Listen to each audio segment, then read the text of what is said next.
Picture Delmonico's, the most famous restaurant in America, the dining room where terrapin simmers in cream and Madeira, where canvas-back ducks arrive by the barrel in November, where a single dinner for 40 costs more than a schoolteacher earns in a year. Now, pick that restaurant up, all of it.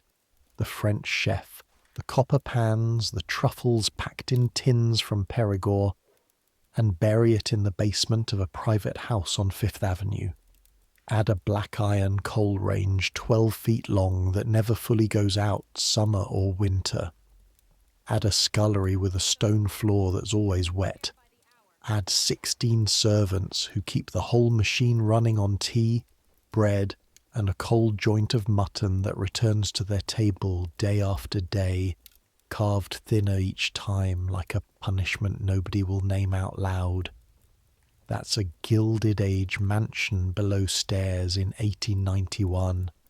2 kitchens worth of labour, 2 nations worth of food, 1 house, a place where 12 courses went up 1 staircase, while cold mutton came down another, and where the woman who cooked lobster every week of her life could go months without tasting it.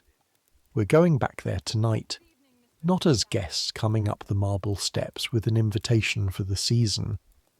We're going down the area steps under the sidewalk through the iron gate into the basement. 1 year, 1 person. Everything she would have seen, smelled, carried, scrubbed, cooked, and been refused. So, I make these history stories, and honestly I still can't tell whether anyone actually sleeps to them, or whether you're all just weirdos who like hearing what a scullery smells like at 5:30 in the morning. Either way, subscribe if you want. Get comfortable. Here we go.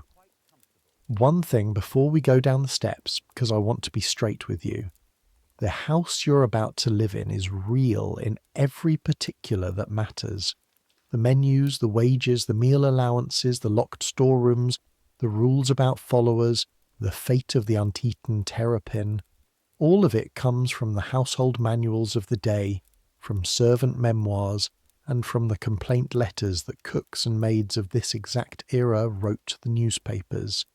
There were so many of those letters that the servant problem filled magazine pages for 30 years.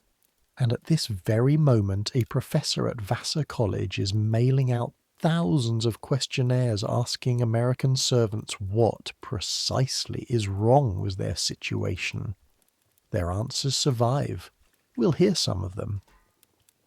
But the girl whose hands you'll borrow tonight is a composite. One girl assembled from many, so that no real family's private table gets invented for them. The rooms are documented, the food is documented, the eyes are borrowed. And when houses differed, because they did enormously, I'll tell you, it's 5:30 in the morning, the 10th of March, 1891, and you are eating your breakfast standing up. You do this every morning. Nobody ordered you to. There is simply no moment in the morning when sitting is possible, so you have learned to eat the way the fire eats coal, continuously, absently while working. In your left hand is a thick slice of yesterday's bread, spread with a scrape of butter you took from the crock before Monsieur weighed it with his eyes. In your right hand is a knife, and with the knife you're cutting brioche. Not your brioche.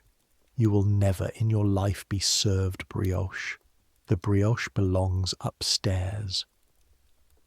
It came out of the oven 20 minutes ago, 6 little fluted crowns, the colour of varnished oak, and the smell of them fills the whole basement. Butter and yeast and a sweetness that lands at the back of your throat like something you almost remember.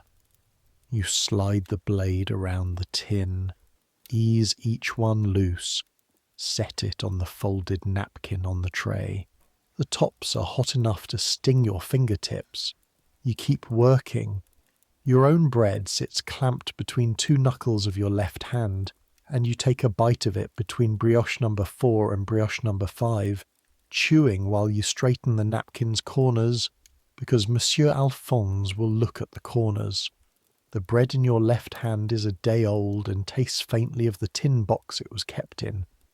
The brioche under your right hand smells like Sunday morning in heaven. Both are breakfast. Both are in the same room. They will never touch. Welcome to the basement kitchen of a mansion on Fifth Avenue, New York City, in March of 1891. The kitchen you're standing in is below the level of the street. Above your head, through the ceiling, sleep people you have almost never seen. Down here the ceiling is crossed by iron pipes, the floor is stone, and the light at this hour comes from gas jets that hiss softly, like something breathing. The room is dominated by the range, a black iron monster 12 feet long, with 6 fire doors, 4 ovens, a hot water boiler at one end, and a warming closet at the other. It was made in Troy, New York. It weighs more than a carriage horse, and it is never entirely cold. Even now, at 5:30, when you raked the grates and coaxed the banked fire back to life, the iron was still warm from yesterday. In August, this room will reach 110 degrees. You'll get to August. For now it's March, and the warmth is the one luxury this room gives you free. The smells come in layers, the way they always do. On top, the brioche, golden and unfair. Under that, coffee, the good Java, ground fine, brewing for the servants' hall, because coffee is one thing this house does not stint. Under that, the sourness of the scullery through the doorway to your left. Wet stone, soda, the ghost of every fish that has ever been cleaned there. Under that, coal smoke and stove blacking. And underneath everything, faint but permanent, the smell of the grease trap under the scullery sink, which no amount of soda has ever fully silenced, and which you have stopped noticing except at 5:30 in the morning, when the basement is still and the smells stand in line to greet you. Your name is Hilda Anderson. You're 17 years old. You came from a farm in Småland in the south of Sweden 2 years ago, through Castle Garden, in its last months as the immigrant depot, though you didn't know they were its last months, just as you didn't know that the $12 sewn into your hem was not going to last 2 weeks in New York. You are the kitchen maid. In the language of this house, that means you are the first person awake and the last of the kitchen to sleep. You light the range, you scrub the copper, you clean the fish and pluck the birds and pound the ice and chop the parsley to green dust. And this matters. Remember this. You cook the servants' meals. Monsieur Alphonse cooks for the 8 people upstairs. You, 17 years old, cook for the 16 downstairs, out of what the house allows, in the gaps between every other task on the corner of the range that the great man is not using. The family upstairs eats the work of a French chef who trained in Paris and answers only to Madame. The servants eat the work of a tired Swedish teenager and a meat allowance. Nobody upstairs thinks this is strange. Almost nobody downstairs thinks it is strange either, and that, give it a year, is the strangest part of all. Your wages are $14 a month with board and lodging. Board. Hold on to that word. Board means food, and food is the coin this house pays half its wages in, and the whole story you're living tonight turns on what that word actually delivers. $14 a month is not bad. It is in fact more than your cousin earns in a cotton mill in Fall River, and you send $4 of it home to Småland every month. And the man at the post office window no longer explains the money order form to you because you know it by heart. Monsieur Alphonse, by comparison, is paid $150 a month, and there are houses on this avenue. This is documented, and it was gossiped about in every basement in New York, where the chef is paid more than the mayor of the city. He earns in a month what you earn in a year. Nobody below stairs thinks this is strange either. He is an artist. You are a pair of hands. The bells wake before the house does. On the kitchen wall, up near the ceiling, hangs the Annunciator, a varnished box with a row of little windows, each window with a disc behind it, each disc wired to a room upstairs. When a bell rings, a disc trembles. Dining room, library, Madame's chamber. The discs are your masters as much as any person is. At this hour they hang still like eyes closed. By 8 o'clock they will begin to flutter, and from then until midnight the basement will answer them, because that is what a basement is for. You finish the last of your bread, standing, always standing, and wipe your fingers on your apron, top corner, the spot you keep for fingers. Bread at 5:30, eaten in 9 bites over the brioche tray. That was breakfast. There will be another breakfast, the official one, in the servants' hall at 7, and you will be too busy to sit down for most of that one too. You are learning, this year, that in this house food is never just food. Food is rank. Food is discipline.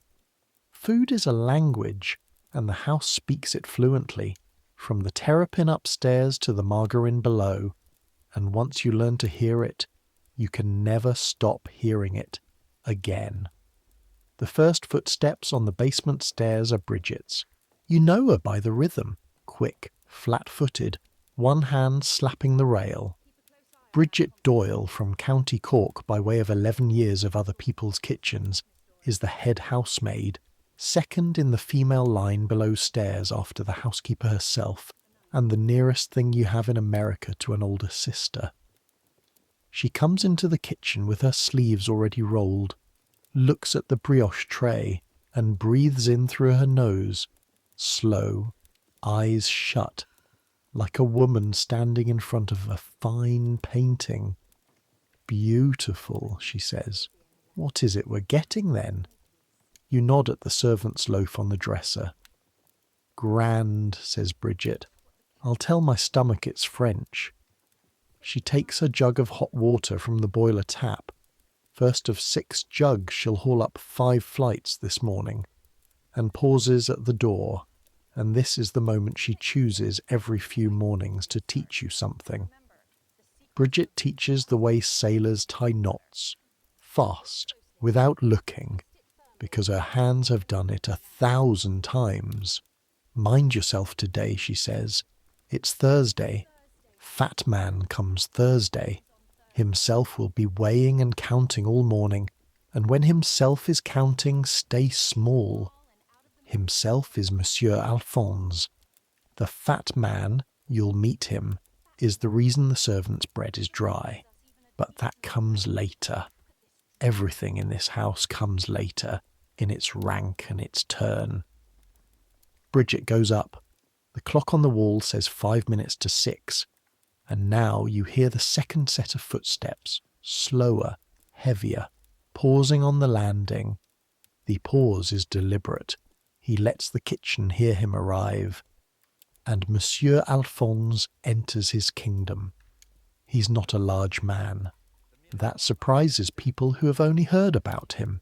He is narrow and upright, grey at the temples, with a moustache trimmed to a line, and forearms scarred to the elbow with small pink commas. The burns every cook wears, so old and so many they look like handwriting. He trained in Paris and then in a grand hotel in London, and he has cooked in 3 houses on this avenue, each grander than the last, and he inspects his kitchen every morning the way a captain inspects a deck. Range, copper, larder, you. He looks at the brioche tray. He turns it 45 degrees. Whatever that fixed, only he can see it. The fire is lazy, he says. It isn't. He says this every morning. You have learned from Bridget not to argue with rituals. He ties his apron, and the day begins in earnest. And I need you to understand what a day means in this kitchen, because this isn't cooking the way anyone cooks now. This is a factory with one artist at the top and you at the bottom, producing 4 meals a day for the family, 3 for the servants, plus trays, plus the coachman's dinner sent out to the stable, plus whatever Madame's luncheon guests require, plus, on the great nights, and the great nights are coming, dinners of 12 courses for 24 people, every course of which will be judged against Delmonico's, because Delmonico's is the standard, and the great Ranhofer who rules Delmonico's kitchen is the only man in New York whose name Monsieur Alphonse pronounces the way other people pronounce the names of bishops. By 6:30 you have plucked and singed 2 brace of birds, scalded the milk, and started the servants' oatmeal in the double pot, stirring it with your left hand while your right hand pounds ice in a canvas bag with a mallet, because Monsieur wants cracked ice for the fish delivery at 7. The mallet is heavy. The handle is smooth where your grip has polished it.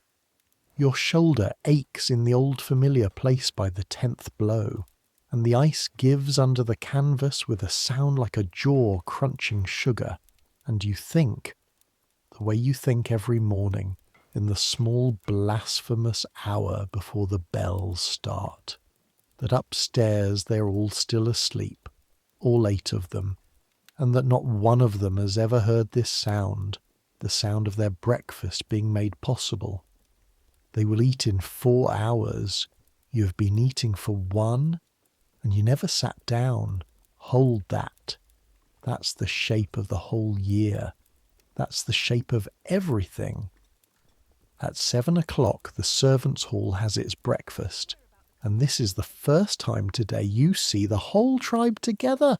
So look at them, because these are your people for the next year. The servants' hall is a long low room across the passage from the kitchen, with a deal table down the middle scrubbed white as bone, benches on the sides and 2 proper chairs at the head.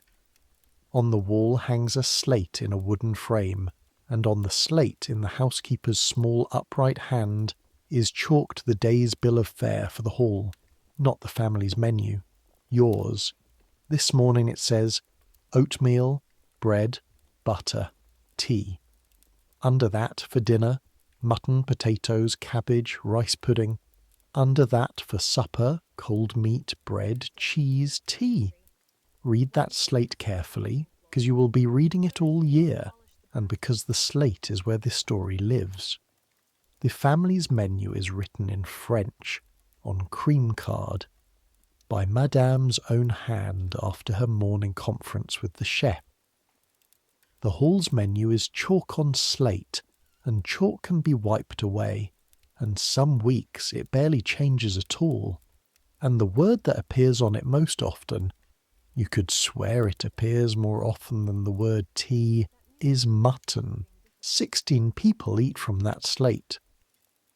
At the head of the table sits Mr. Griggs, the butler, an Englishman of 51 with a face like a courthouse and a voice that could iron linen. Beside him, when she chooses to appear, Mrs. Cormack, the housekeeper, Belfast-born, black dress, and at her waist the chatelaine of keys that is the true crown of the basement, because in this house, as in most great houses, the tea, the sugar, the preserves, the wine, and everything else worth wanting lives behind locks, and the locks live on her belt.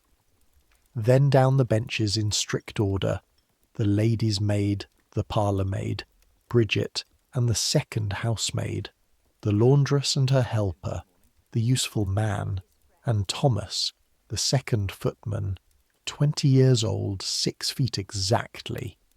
He was hired partly for being 6 feet exactly.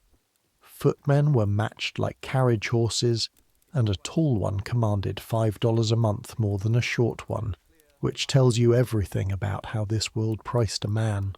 Then the kitchen, you, and the scullery girl. The coachman and grooms eat over the stable. The chef does not eat here at all. The chef eats in the kitchen, at his own small table, food of his own making, and no one has ever once suggested it should be otherwise. Grace is said by Mr. Griggs, 11 words, the same 11 words every morning. Then the teapots go down the table in order of rank, and here is your first lesson in the economy you now live inside.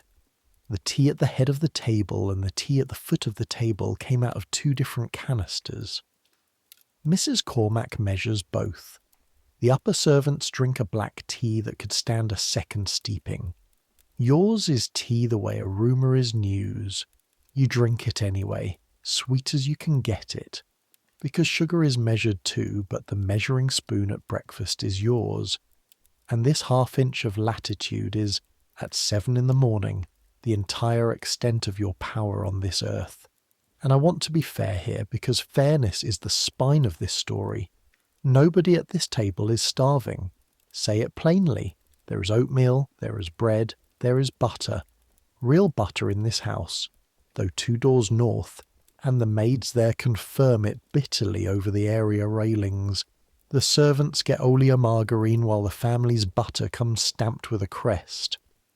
There is meat every single day, which is more than many of the tenement families 10 blocks east can say, and more than you could say in a bad winter in Smoland. When your mother's letters ask, and they always ask, you write truthfully, "We eat meat every day here, mother." What you do not write is what kind and how it comes, and how many times the same joint returns like an unquiet spirit, and what it feels like to spend 10 hours a day building beauty for one table, and then sit down at another and be handed the mutton. Again, the complaint that servants of this era wrote to the newspapers over and over was almost never, "We are hungry." It was, "The food is dull, the food is stinted, the food is flung at us. They eat like emperors and feed us like inmates. Hunger is simple. This is not hunger.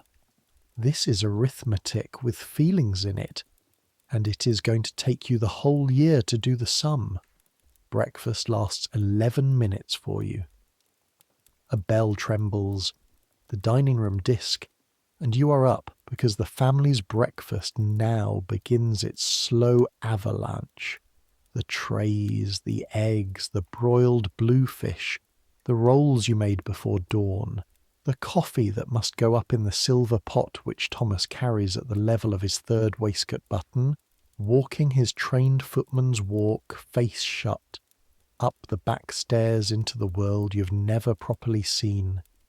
You've been upstairs exactly 4 times in 2 years, twice carrying coal in your first month before the house decided your face belonged below, once when the dumbwaiter jammed, once by error taking a wrong turn into the front hall, where you stood for 9 seconds on marble under a chandelier like a frozen fountain, and a voice, the parlour maid's, hissed, "Go down," and you went down, and that was the whole visit.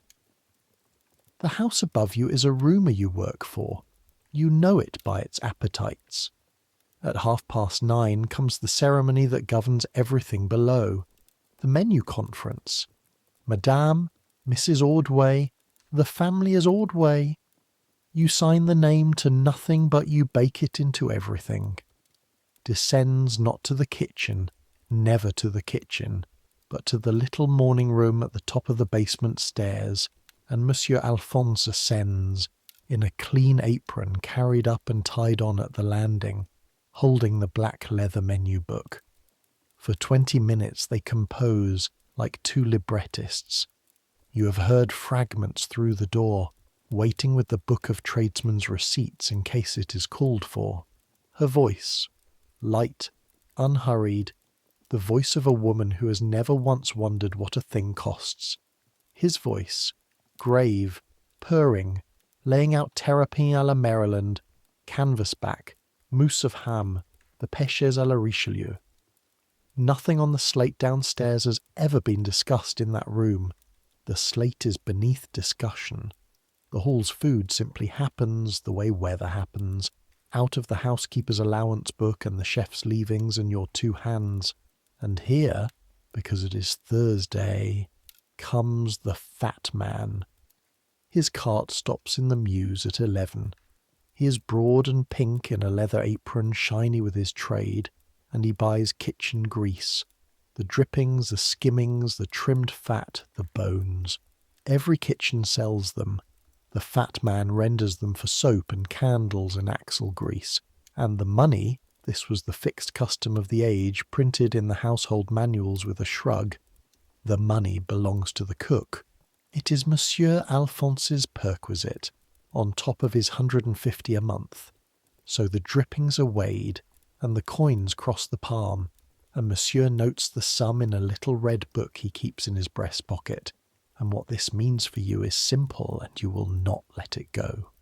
The dripping leaves the house. In your mother's kitchen, dripping was the crown of bread and dripping with salt, the taste of every winter evening of your childhood. Here, 16 working people eat their bread dry, or pay for butter out of the allowance, while the fat of the roasts they carried and turned and basted rides away in a pink man's cart to become soap, because it is worth 11 cents a pound and the 11 cents are spoken for. Nobody calls this stealing. It isn't stealing. It is the system, old as service itself, and every cook in New York would strike before giving it up. But you stand in the mews door watching the cart roll off, and you think a thought so disloyal you check Monsieur's face to be sure it didn't show. They sell even our share of the feast. The feast passes through this basement twice a day, and the basement's portion of it is sold to a soap man. Hilda, Monsieur without turning, he can hear thinking, you're nearly sure of it. The lobsters. The lobsters have arrived in a barrel of seaweed, 11 of them, dark as bottle glass and furious. Tonight is a small dinner, small means 10 covers, and there will be lobster à la Newburgh, which means that at 4 o'clock you will hold each lobster to the board, while it fights your hand with a strength that always shocks you, that cold apocalyptic strength, and you will do the quick necessary thing with the knife that Bridget taught you to do fast for mercy's sake, and you will crack and pick 11 lobsters worth of meat, with your thumbs stinging from the shell cuts, and the meat will fill 2 white bowls like a treasure heaped, coral and cream, and at 8 o'clock it will go upstairs glossed with sherry and egg yolks in a silver dish, and at 11 o'clock what returns of it. Listen, because this is the engine of our whole story. What returns of it will not be offered to you. It will not be offered to anyone below stairs, in this house, and the rule stood in many houses, and the household manuals defended it in cold print. It prevents waste, it prevents temptation, it keeps the servants from acquiring tastes above their station, it keeps them honest. The dishes that return from the family's table do not belong to the hall. What returns goes 3 ways. The best of it, the untouched half of a gâteau, the unbroached second terrine, is locked by Mrs. Cormack into the return closet. The tall cupboard at the cold end of the larder with the pierced tin door, to reappear upstairs transformed. Today's roast becomes tomorrow's salmi. Today's cake becomes tomorrow's trifle. Waste not. Upward. The middle sort is set aside in covered pails, and twice a week a sister from the mission on 9th Avenue comes to the area door with a handcart. And this too is real, and it was praised in the papers. The great houses fed the poor with their leavings, and the poor came for cold victuals to the areas of 5th Avenue as to a shrine, and the last sort, the picked shells, the carcasses, the fat, goes to the stock pot or the fat man, family closet charity soap man. Notice who is not on the list. The 16 people who cooked it, carried it, and washed every dish it touched are not on the list. The lobster will pass 8 inches from your face on its way to the locked closet, and the rule of the house, chalked nowhere, known everywhere, is that your portion of it is the smell. Bridget catches you looking at the pierced tin door once early on, and gives you the whole philosophy of the basement in one flat cork sentence, wiping her hands, not even bitter. Upstairs eats first, and upstairs eats last. We eat in the middle, off the slate. The sooner your stomach learns the house rules, the easier your stomach sleeps. Upstairs eats first, and upstairs eats last. Remember that one. The year is going to rhyme with it. Dinner in the hall is at 1 o'clock, and dinner is the day's main meal and the day's main text. So read it. The joint today is mutton, a leg, roasted Sunday, and this is Thursday, so it arrives on its 5th appearance, cold, on the willow-patterned dish, and it is set before Mr. Griggs, who carves. Carving is rank made visible. He stands, he sharpens, he takes the joint's measure like a surveyor, and he serves in order. Himself, Mrs. Cormac, the lady's maid, on down. By the time the dish reaches your end, the slices are the grey outer cuts, thin as the pages of a hymn book, and the potatoes have been twice picked over, and this is not malice. Understand that. It is order. It is the same order that governs the tea and the stairs and the pews at church, and everyone at this table upholds it, including most fiercely of all the people it serves last. The scullery girl would defend it. You would have defended it a year ago. And then, at the moment the pudding comes in, the true ceremony. Mr. Griggs rises and Mrs. Cormac rises, and the lady's maid rises, and without a word they carry their plates out of the hall and across the passage to the housekeeper's room, where a second, smaller table is laid with a cloth.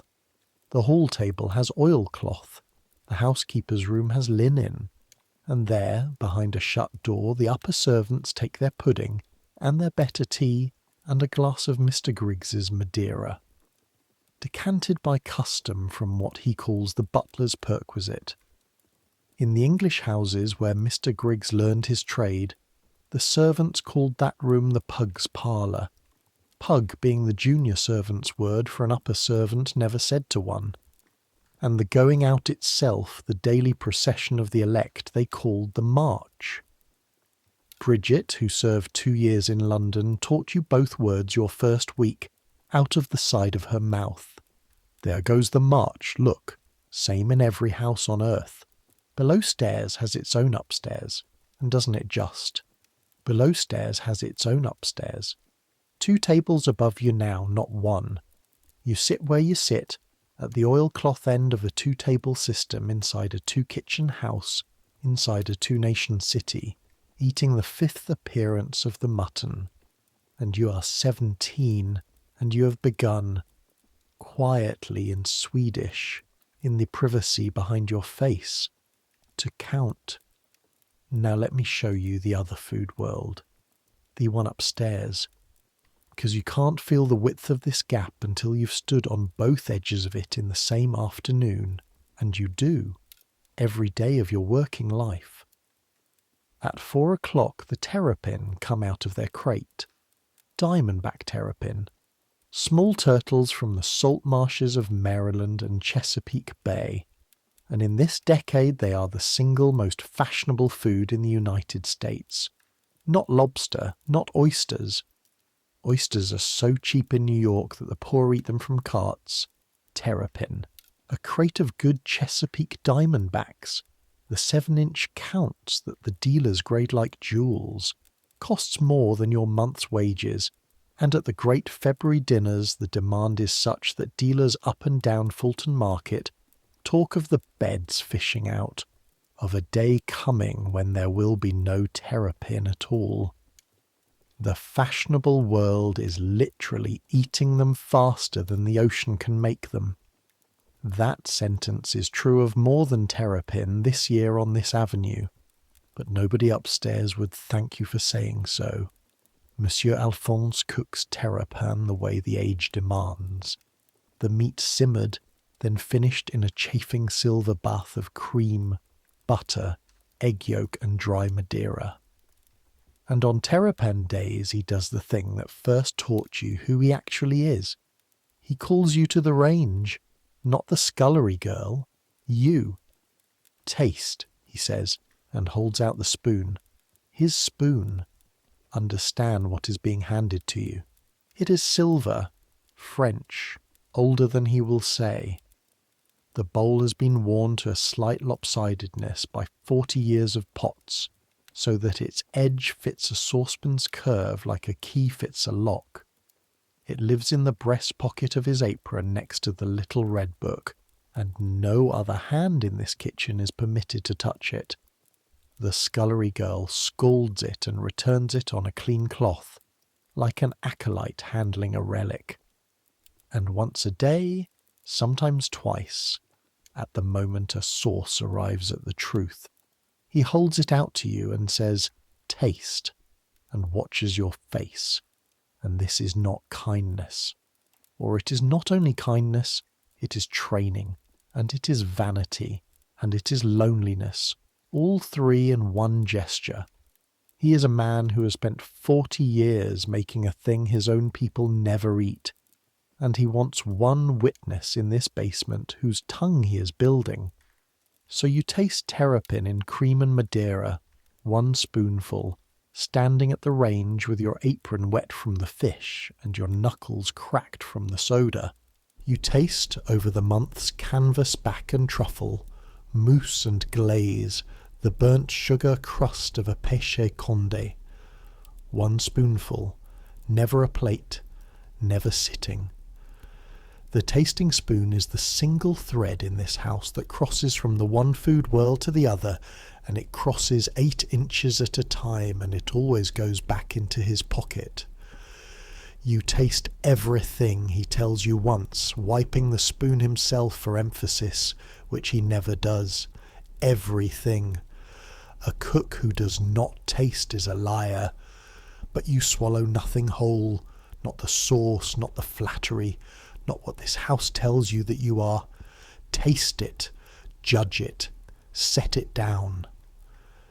Then, because he has heard himself being wise and it embarrasses him, the fire is lazy. See to it. Taste everything. Swallow nothing. You will be chewing on that one for the rest of your life. And the costs. You know the cost now, because one of your jobs is carrying the tradesman's books between Monsieur, Mrs. Cormac and the morning room, and you have learned enough English and enough arithmetic to read them on the stairs, which no one has ever forbidden, because it has never occurred to anyone that you would. So do the sum with me, the sum you do on the stairs. Tonight's small dinner, 10 covers, the lobsters, the ducks, the forced asparagus at a winter price, the hothouse grapes, the ice, the cream, the Madeira that goes into the terrapin alone, the sauce, mind, not the glasses, comes to more than the entire month's meat allowance for the servants' hall, 16 working adults. One evening, 10 seated people against 30 days of your tribe's dinners, and a true bull supper. You haven't seen one yet, but Bridget has, and the figures leak down the avenue basement to basement. A bull supper for 400 runs to thousands of dollars, and there are 2 or 3 a week on this avenue in the season. Your wages are $168 a year.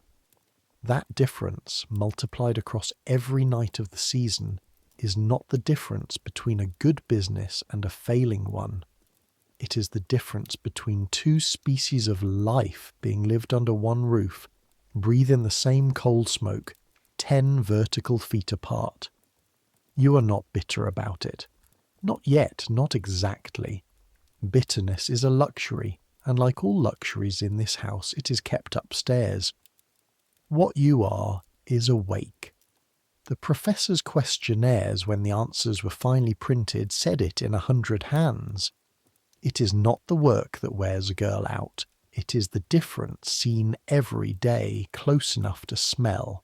At 5 o'clock, Monsieur discovers there is no more glace de viande, and the fishmonger has sent shad but no roe, which is like sending a hymn with no tune, and you are given the basket, the book, and 40 minutes, and this is your favourite sentence of any working day.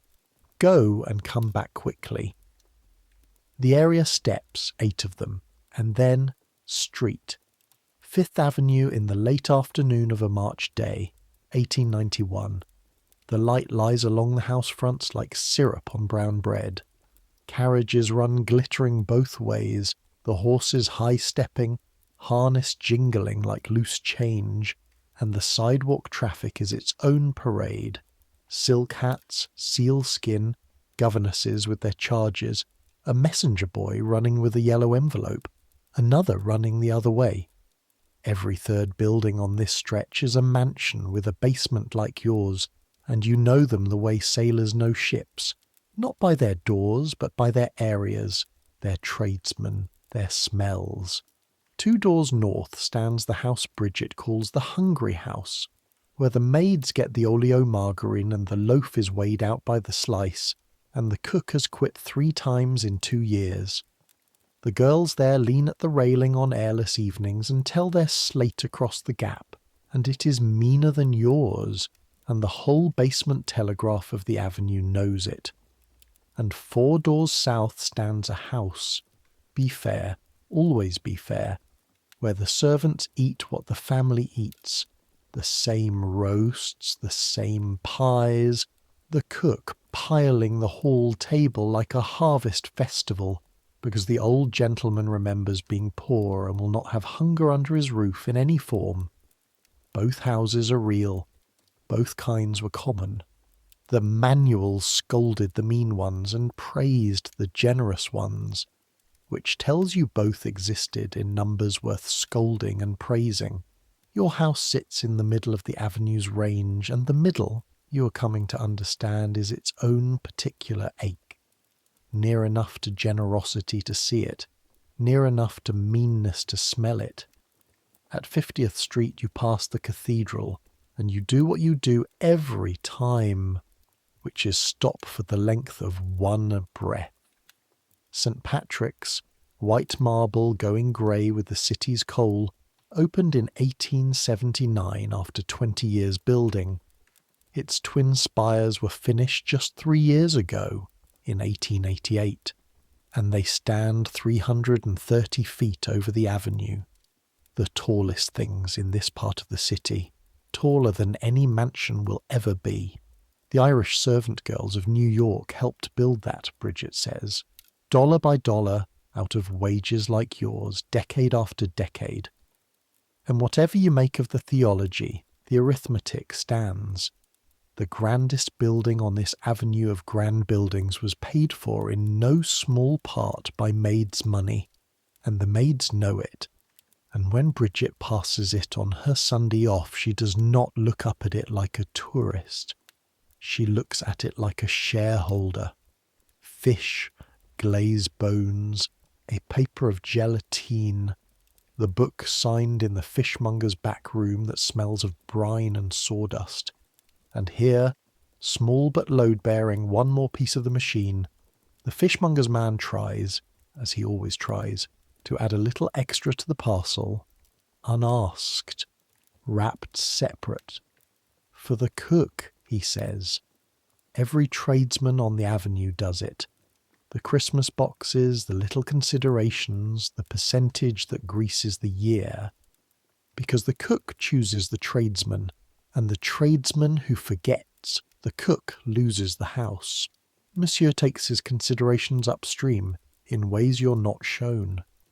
You hand the separate parcel back, not because you are a saint, but because you're 17 and terrified of the little red book. The fishmonger's man laughs, not unkindly. Suit yourself, Sweden. You'll learn. Everyone keeps telling you what you'll learn. Nobody agrees on what it is. You're back in 38 minutes. The evening runs its course. The lobster goes up glossed and comes down picked. The closet is locked on the terrine. The pails are covered for the mission sister. The copper is scoured with sand and lemon halves until your fingers wrinkle and whiten, and the ball of each thumb aches its separate ache. And at 10:30, Monsieur puts on his coat, inspects the banked fire, says, "The fire is lazy," to it one last time on principle, and departs to his lodgings. He does not sleep in the house, artists don't. The scullery girl went up at 10. By 11 the basement is yours alone, ticking as the range cools and you damp the slate cloths. Set the sponge for tomorrow's rolls and climb. 5 flights, back stairs, the carpet giving way to drugget, giving way to bare board under your candle, the air growing colder, floor by floor, as you rise out of the kitchen's warmth toward the roof, to the attic. Your room is under the slates, 8 feet by 10, shared with the scullery girl, who is already asleep with her braid across her face. An iron bed each. You're lucky. Bridget shared beds for 6 years in other houses. A washstand, a row of hooks, and under your bed a tin trunk with your name painted on it by your father, H. Anderson. The letters gone thin where 2 years of floors have scuffed them. Inside the trunk, wrapped in a stocking, is a cocoa tin with a picture of a Dutch girl on it, and inside the tin is the thing you would carry out of a burning house, caraway seeds. A double handful, from your mother's garden plot in Smoland, dried the summer you left. Your mother baked them into the rye bread, the dark loaves, dense as river-bank earth, with the taste that is not licorice and not anise, but only an exactly home. And when she sewed the $12 into your hem, she put the seeds in your bundle and said, in the doorway, not crying, absolutely refusing to cry, so you can make bread where you're going, and the bread will remember us. You have never baked with them. 2 years. There is no corner of that range, no hour of any week, no flour in that bin that belongs to you. The house's ovens make brioche for upstairs, and its economy makes grey loaves for the slate, and a Swedish kitchen maid does not commandeer a Fifth Avenue oven for homesickness. So the seeds wait in the tin, and about once a month on the bad nights, you open the lid and put your nose to it, and the smell still works. Faint now, but stubborn. Dry fields, your mother's table, bread that was black and coarse and yours, eaten sitting down with people who looked at you when you talked. You're warm enough in the bed under the slates. You are fed, say it honestly, fed enough. And you fall asleep the way you always do, doing the sum, mutton below, terrapin above, seeds in a tin between them, waiting. The bells will start again in 6 hours. The mutton always comes back. And spring is coming to New York, whether the Avenue orders it or not. Spring comes to this house the way everything comes to this house, through the area gate, by delivery. One April morning the fishmonger's man hands down the first full shad roe of the year, wrapped in wet paper, heavy as a sleeping bird, and Monsieur Alphonse holds it in his palm and looks at it the way other men look at their firstborn. The asparagus stops being forced and starts being real. The strawberries arrive in boxes packed with straw, and one of them, rolls off the scale and bruises, and because it is bruised it cannot go upstairs, and because it cannot go upstairs, Monsieur flicks it down the table to you without a word, and you eat the first strawberry of 1891 standing at the copper sink with your hands still wet, and it tastes like an entire month of June that belongs to someone else. That is the rule you're learning this spring, the rule under all the other rules. The hall eats the calendar's mistakes, the bruised fruit, the broken pastry, the bird whose skin tore in the plucking. Perfection goes up, damage stays down. After a while you catch yourself hoping, quietly, professionally, for damage. Mind you, and be fair, Stay fair. Fairness is the spine. The food you cook for the hall this spring is honest food. Your oatmeal is proper oatmeal, stirred smooth, no scorch. Your cabbage is not boiled to surrender the way the last kitchen maid boiled it. Bridget has said so twice, and Bridget does not spend compliments. On the days the allowance book yields a fresh joint, your roast comes to the table crackling, and for one meal 16 people are glad in a simple way. The trouble is never the day the joint is fresh. The trouble is the days after, and there are 5 of them to everyone. Sunday is the fresh day. Sunday dinner in the hall is the one meal of the week with a shine on it. The joint hot from the oven, roast potatoes, a proper pudding with raisins, and Mr. Griggs carving with his coat off, which is his single weekly concession to being a human man. On Sundays the hall almost sounds like a family. The laundress laughs at Thomas's imitations of the people upstairs. He does the son-in-law's cough so exactly that Bridget has to leave the room, and Mrs. Cormack pretends not to smile, and for 3/4 of an hour the 2 tables and the 2 teas and the 2 nations are, if not gone, at least quiet. Then Monday comes, and the joint comes back cold. Tuesday, minced. Wednesday, in a shepherd's pie whose potato roof cannot quite hide what it is roofing. Thursday, the bone goes to your stock pot, and the stock pot is the joint's afterlife, and by Friday, the week is eating broth made of its own memory. The house upstairs never eats the same dish twice in a fortnight. The house downstairs eats the same sheep in 5 disguises and is told, the manuals say it in just these words, that a plain table keeps a servant wholesome. Rich food, the manuals explain, is unsuited to persons of the working sort. It heats the blood. It breeds discontent. You chop, you scrub, you carry, you think. The discontent, when it comes, will not have been bred by richness. At 6 o'clock every evening comes the small ceremony that rules all this, and I want you to see it, because nothing in this basement says food is power more plainly. Mrs. Cormack goes to the storeroom, the dry store off the passage shelved to the ceiling, and gives out tomorrow's goods.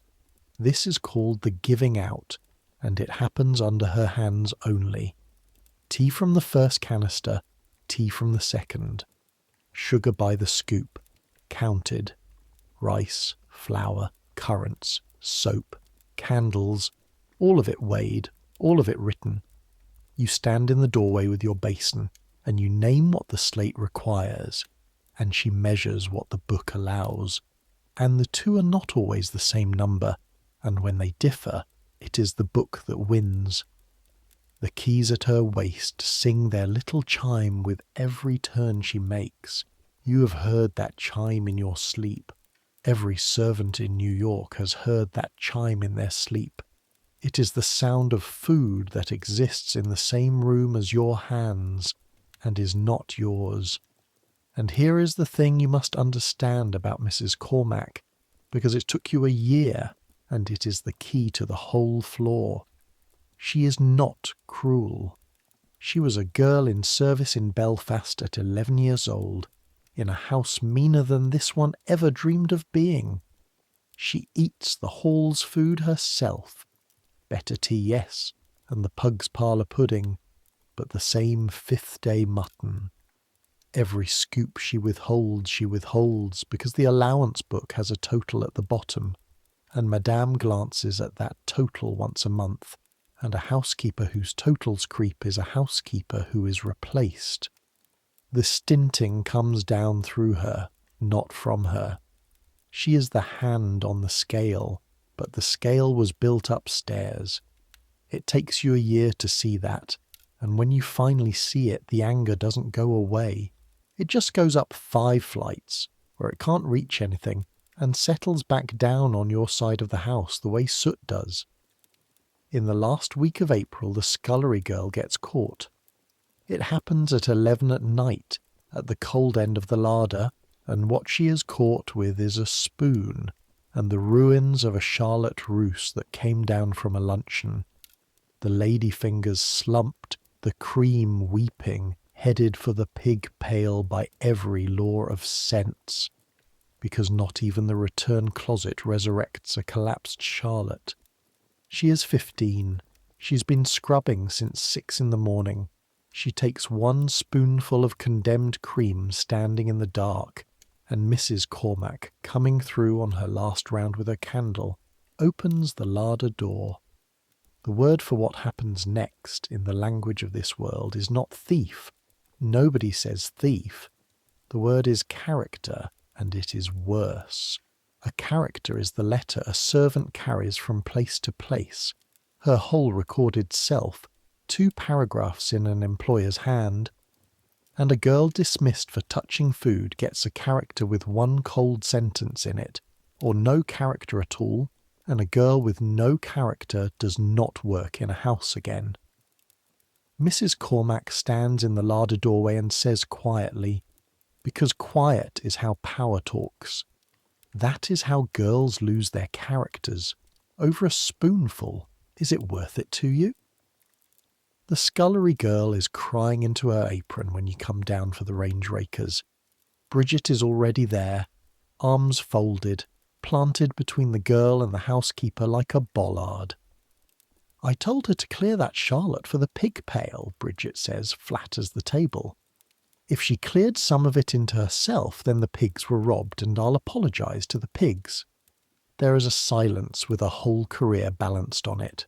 Then Mrs. Cormac says, "Mind your kitchen, then," and goes, keys chiming, and the thing is over, and no letter is written. Afterward, Bridget takes the girl by the shoulders, not gently. "You never take with your fingers what the house counts," she says. "You hear me. Not because taking's a sin, because getting caught is." Then lower in the voice she keeps for true things. "A full belly's no use to a girl with no character.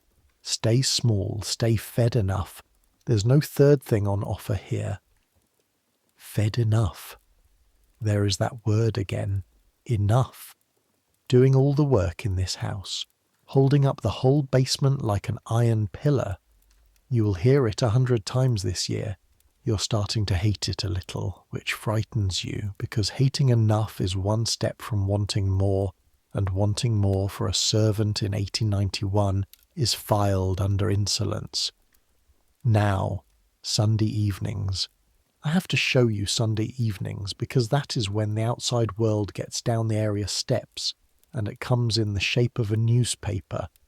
Sunday, 8:30, the work done, the hall lamp lit. Bridget spreads the paper on the oilcloth. She buys it herself, 2 cents, her 1 subscription to the planet, and reads aloud, and what she reads when she has finished the murders is the letters. Because the papers of this era run letters about the servant problem, the way papers of other eras run war news, steadily, angrily, for years. Mistress is right that girls today are proud, wasteful, ungrateful, that they demand an evening out, a decent room, followers, that the Irish are impossible, and the Swedes are stubborn, and the coloured girls are... The mistress's letters are not kind, and Bridget reads them in a lady's fluting voice that makes even Mr. Griggs put down his pipe to listen. And then the answers, signed the way servants had to sign, namelessly, a cook, Brooklyn, one who has lived out 9 years, a competent waitress. And the answers say, you could recite them now, they say it so steadily. The wages are fair, the work we were bred to, but we are fed on the leavings and spoken to like furniture. We sit down to dinners a mistress would not offer her dog, in kitchens that cost more than our fathers' farms. It is not the labour, madam, it is the difference. One letter this spring, Bridget reads it twice, the second time slowly, says, in my place the family's peaches are counted each morning, and the cook is given the bruised ones for her table as a kindness, and the mistress calls this board. I have boarded better in a lumber camp. The hall is quiet after that one. Then the laundress says, lumber camp approvingly, and everyone laughs, and the laughing is 9 parts relief, because every soul at the table has just heard their own arithmetic read out loud in public, and found out they are not mad, and not alone, and not the only house on the avenue doing this sum in the dark. The professor's questionnaire arrives in May. It comes to Bridget through a friend at her church. The professor at Vassar has been sending them out by the 1,000, to houses, to agencies, to anyone who will pass them along. And here one is, 4 pages of print on the hall table, asking a servant in numbered questions, as if her answer were evidence. Because it is evidence. How many hours she works, what time she has to herself, why girls are leaving service for the shops and the factories even when service pays better, and boards them besides. That last question is the famous one. The whole country's mistresses want it answered. Bridget licks the pencil and answers it in 11 words, pressing hard enough to emboss the oilcloth underneath. The shop girl eats her dinner where nobody watches her eat it. She passes the pencil around. Mr. Griggs declines, on dignity. Thomas writes half a page in his careful hand. The scullery girl can't write English, so Bridget takes her answer down like a clerk, and the girl's answer, dictated in a whisper, is about the Charlotte Russe, though she never mentions it. Ask them why the food is locked when we are honest. You take the pencil last. You sit with question 9. What would improve the situation of the servant? For a long time, while the lamp hisses, and what you finally write is the sentence you've been carrying up and down the back stairs all spring, and it is the closest thing to a flag you've ever raised in your life. Let the hall eat once a day what the house is proud of. Bridget reads it over your shoulder. She doesn't say anything. She puts her hand flat on the back of your head for a second, the way your mother used to, and then she folds all the pages into the envelope, and the envelope goes off to Poughkeepsie, and your 11-word flag goes with it, into the great pile of evidence that a woman you will never meet is gathering in a college library where, hold this thought, we'll come back to it at the very end. It still is. May itself is glorious, and you see it in slices. Down the avenue the season swells toward its summer crest. Madame's luncheons run to 18 covers, the florist cart comes twice a day, and one evening Thomas comes down from serving coffee with news from above. The family has been to the opening of the great new music hall on 57th Street, all cream and gold inside, where a Russian composer, the actual man himself, stood up and conducted his own march while the 400 applauded him. Thomas reports it the way he reports everything from upstairs, deadpan, in the son-in-law's cough-punctuated drawl. Finest thing since Paris, they said. The Russian was small and nervous, they said. The supper afterward, pause, cough, was $12 a head. The hall receives this in silence. $12 a head is most of your month. The laundress says what the hall is thinking. I hope the Russian ate hearty. Everyone goes back to their tea. The second canister tea. The tea the way a rumour is news. And Thomas. Watch Thomas this spring, because his grievance is coming to a head, and his grievance is food too, in livery. On the nights the family entertains, the footmen serve from 8 until past midnight.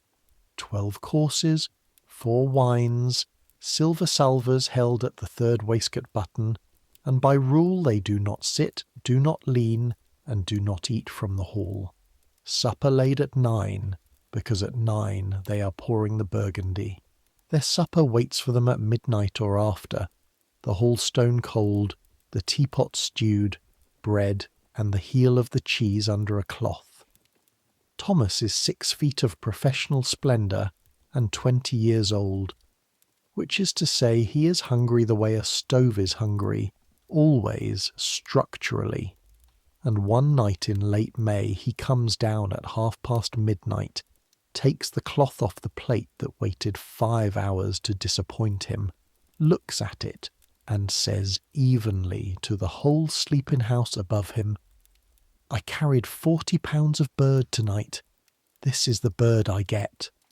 Then he eats it, every crumb standing in his silk stockings, because a hungry man eats what there is. But something in the way he folds the cloth afterward, squared, precise, like an argument he is filing for later. You will remember that fold in February. Keep it. So the spring runs out. Shad, then strawberries, then roses on the dining table upstairs, and the first hot nights when the attic under the slates holds the day's heat like a grudge. The season upstairs climbs toward its peak, and then, in the 3rd week of June, does the thing the New York season always does at its peak. It leaves. The whole world upstairs, the family, the season, the avenue itself, packs 70 trunks and goes to Newport. And what happens next in this house is the strangest, sweetest, most backward chapter of your whole year. And nobody upstairs will ever know it happened, and it starts with the sound of a door being locked from the outside. The leaving takes 4 days. Bridget and the second housemaid shroud the upstairs you have never seen. Furniture ghosted in brown holland, chandeliers bagged in muslin like heads in nightcaps, carpets rolled, shutters barred, the knocker off the front door. The knocker off the door is the avenue's own language. It means nobody is home to anybody. Mr. Griggs goes with the family and the lady's maid and the parlour maid and Thomas, splendid and resigned, because Newport is the same work with a sea view, and Monsieur Alphonse goes. Of course Monsieur goes. The chef travels with the family the way the jewels travel with the family, in the same category of property. And on the last morning he inspects his cold dead range for a long minute, jacket on, spoon in his breast pocket, and says to you, not warmly, because warmth is not his dialect, "You have the kitchen. Do not shame it." Then, at the door, without turning around, the closest he's come in 2 years to a testimonial, "The fire will be lazy. See to it anyway." And then the house is empty above you, 60 rooms of sheeted silence, and the basement belongs to 6 people, Mrs. Cormac, Bridget, the second housemaid, the useful man, the scullery girl, and you, the caretaker staff, the house on board wages, which is the term for what happens to the food when the family is away. The great allowance book closes, and each remaining servant is given a small fixed sum for keep. Mrs. Cormac administers it, of course, keys and all, and the kitchen cooks plainly, for 6, out of a market basket instead of a delivery system. And here is the joke of your whole year, the joke you will be telling for the rest of your life. On board wages, on the pauper's arrangement, on the arrangement the manuals describe with a sigh as making do, you eat better than you have eaten since you left Smoland. Not grander, better. Because for 10 weeks the food answers to nobody upstairs, and the woman doing the marketing is you. You walk out with a basket in the cool of 7 o'clock, the avenue half asleep, every third knocker off, the season gone to the sea, and you buy what is cheap and good instead of what is customary. Corn in August by the dozen ears, tomatoes by the basket at the sagging end of market, bluefish an hour off the boat, peaches from the Jersey carts, seconds, bruised, half price, perfect.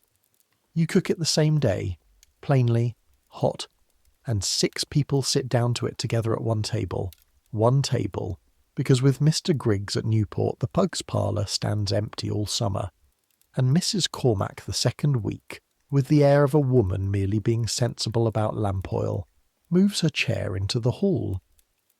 Grace is 11 words shorter without the butler. Nobody carries a plate across the passage. The march is suspended for the season, and the hall is, for 10 weeks, just 6 tired people and a table, which is all a hall ever had to be. One evening in July, corn and bluefish and sliced tomatoes with vinegar, everyone's sleeves rolled, the back door open to the mews and the smell of rain coming. Mrs. Cormack sets down her fork and says, to nobody, in a voice you have never heard her use, a voice from her Belfast kitchen 40 years closed, "This is how my mother laid a table." Then she picks the fork back up and is the housekeeper again. But you saw it. Under the black dress and the chatelaine there is a person who knows exactly what this house does to food, and has known it longer than you have been alive. August comes, and with it the fulfilment of the promise I made you in March. The kitchen at 110 degrees, because the family being gone does not mean the range sleeps. August in a great house's basement is preserving season, and preserving season is the year's hottest work aimed at the year's coldest months. For 3 weeks the range roars in the empty house while you and the scullery girl put up winter. Raspberry jam by the copper panful, currant jelly dripping through flannel bags hung from the ceiling like strange red udders, peaches brandied in glass for the family's February, tomatoes, pickles, quinces. The stone floor sweats, the air is jam thick, sugar and fruit and coal, so dense you can taste breathing. You work stripped to the fewest layers decency allows, hair soaked at the temples, forearms freckled with tiny scald burns, your own pink commas now, your own handwriting coming in. And twice a day you both go stand in the larder with the door shut, just to be cold for 2 minutes, laughing at nothing, drunk on chill. It is brutal work. It is also, you notice this with something like guilt, work with your own name on it. Every jar is dated in your writing. 60 years from now, a jar of 1891 with your ink on the label could tell a stranger you existed. The season upstairs writes itself in the newspapers. Down here you write in jam. And one night in the middle of it, the bad night kind of night, too hot to sleep, you come down to the dead quiet kitchen for water and find yourself standing in front of the range with the cocoa tin in your hands, the Dutch girl on the lid, the seeds inside and the smell inside, dry fields and your mother's table. The oven is yours all summer, the flour is under your own key this month. There are 6 people upstairs in the attics who would eat rye bread and be glad. You stand there a long time, you even take down the flour crock, and then you put it back and you put the lid on the tin and you go up to bed, and I will tell you exactly why, because you tell yourself exactly why, sitting on the attic stairs in the dark, because your mother said the bread will remember us, and a loaf baked at midnight secretly in a borrowed oven, eaten in guilty slices in an empty house. That is not remembering. That is hiding. The seeds have waited 2 years. They can wait for a table where the bread can be set down in daylight, in the middle, for everyone, the way bread was set down at home. If that table never comes, the seeds can wait forever. You don't have words for all of that at 18. You turn 18 that October, by the way, and Bridget marks it with a bakery bun with pink icing, purchased with her own 2 cents, presented on a saucer with tremendous ceremony, and 1 candle stub off the Annunciator shelf. But you have the shape of it. The seeds are not hungry. The seeds are a promise.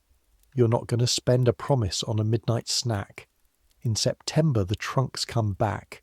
The knocker goes on the door. The Holland comes off the furniture. Monsieur returns brown as a saddle and appalled by everything. The range has been idle. The range has been abused. The fire is lazy. The fire has always been lazy. And by the 1st of October, the machine is assembled again at full crew. 2 teas, 2 tables, the march restored, Mr. Griggs's 11 words at their full length, the giving out at 6 o'clock sharp. The hall's slate, which spent the summer saying things like corn, bluefish, peach pie, goes back to saying mutton. On the first cold Monday the joint reappears in its Monday disguise, and Bridget looks at it and looks at you and says, "Ah, himself's home too." And the whole table laughs. Even the useful man, and Mrs. Cormack spooning out the twice-picked potatoes, does not laugh but does not frown either, and you think, every one of us knows now. We spent a summer eating like people. Nobody at this table will ever again mistake the slate for a law of nature. It is a choice. It was always a choice. Somebody upstairs just never had to choose it out loud. That is a dangerous thing for a basement to know coming into a season. And this season, the winter of 1891 into 1892, is going to be the biggest this avenue has ever mounted. You can read the season coming in the deliveries the way farmers read weather in geese. In late October, the first barrels of canvas-back ducks arrive from the Chesapeake. By the barrel, just as I promised you at the start, packed in ice and marsh grass, the Drake's chestnut heads lolling at $7 the pair wholesale and climbing, and Monsieur receives them like dispatches from the front. In November, the terrapin crates begin, and the talk at Fulton Market, the fishmonger's man brings it with the fish, is all scarcity. The bed's thinning, the count's fetching prices nobody has ever seen, $60, $70, $90 the dozen for prime Chesapeake diamondbacks, and the dealers saying openly that at this rate the fashionable world will eat the species to a memory, which the fashionable world hears as order early. The cellar fills. The ice house is stacked to the joists. Mrs. Cormack's allowance book and Monsieur's order book, which all year have lived in separate kingdoms, begin their winter argument. Because when the entertaining swells, the economies must be found somewhere, and I will let you guess in which of the 2 books Madame's eye looks for them. Here is the arithmetic of a great house in season, and the era's housekeepers all knew it by heart. The grander the dinners above, the meaner the margin below. The slate does not starve. Say it plainly, nobody starves. But the slate stiffens. The cheese appears less often. The second canister gets a 3rd steeping. The Sunday pudding loses its raisins to the week of a big dinner and gets them back after, like a barometer of glory. 2 doors north, at the Hungry House, the cook quits in November, the 4th time in 3 years. The maids at the railing tell it down the telegraph the same evening. She banged the allowance book flat on the table in front of the mistress herself, and said she could not feed 12 servants on what was allowed for 8, and be called a thief every Friday for the shortfall. And the mistress said, "If the food is insufficient, it is because it is stolen." And the cook took off her apron indoors, which on the avenue is a resignation with cannon, and walked to the agency with her box following on a cart. The hall receives the story grimly, without surprise. The Hungry House will hire again within the week. There's always another cook. There's always another girl off another boat. But Bridget says the thing everyone remembers after, market. A house gets the service it feeds. And 4 doors south, balance. Always balance. The generous house glows toward the holidays like a lamp. The old gentleman has his cook roasting chestnuts for the whole staff on the first snow, and the maids there walk to church with a look the whole avenue's basements know at a glance and could never quite describe. except that it is the look of girls whose supper is not a verdict. Your house, as ever, holds the middle of the range, and the middle this winter is about to be tested harder than it has ever been tested, because in the second week of December, Madame comes down to the morning room with the black leather menu book and a date in February circled, and Monsieur comes back down the stairs afterward, walking like a man who has been handed both a crown and a sentence, and the word goes through the basement in an hour. A dinner. The dinner. 24 covers, 12 courses, in the week of the great ball. The biggest thing this house has ever attempted. Delmonico's will lend plate and waiters. The season's whole judgment will sit down at that table, 10 vertical feet above yours. But first, Christmas. And Christmas I give you in full fairness, because Christmas is the day this house remembers it has a basement and is briefly, genuinely kind to it. On Christmas morning the staff line up in the front hall. You go upstairs, 5th time in your life, marble and evergreen and the chandelier unbagged and blazing, and Madame herself gives out the gifts. Dress lengths of good wool for the women, gloves and half-eagles for the men, and for each of you an envelope, a $5 gold piece in tissue. She says your name. Hilda, is it? The kitchen. Happy Christmas. And for 4 seconds you exist. And Christmas dinner in the hall that afternoon is real. Turkey roasted whole and carved hot, sausage stuffing, potatoes, a plum pudding, Monsieur made for the hall with his own hands, lit with brandy, carried in flaming while the useful man plays the concertina. Nobody eats standing. Nobody eats the 5th day anything. It is a good day. Say so. It costs nothing to say so. And it is also, you understand now, part of the system, the annual proof the system offers itself that it is kind. 1 day of turkey buys a year of the slate a clean conscience. You eat your pudding, and you are glad, and you are not fooled, and Bridget catches your eye across the table with a look that says both things at once, because both things are true at once. That is the sum you have learned this year. Both things are true at once. Hold it steady. On the 1st of January 1892, the newspaper on the hall table says the new immigrant station has opened in the harbour. Ellis Island, out on its own little island past the statue, taking over at last from the cramped old barge office that took over from Castle Garden after your day. First through the doors, the paper says, was a girl from County Cork, 15 years old, Annie Moore, off the steamship Nevada with her 2 small brothers, and they gave her a $10 gold piece for being first, and the paper says she said she would keep it always. Bridget reads it out twice.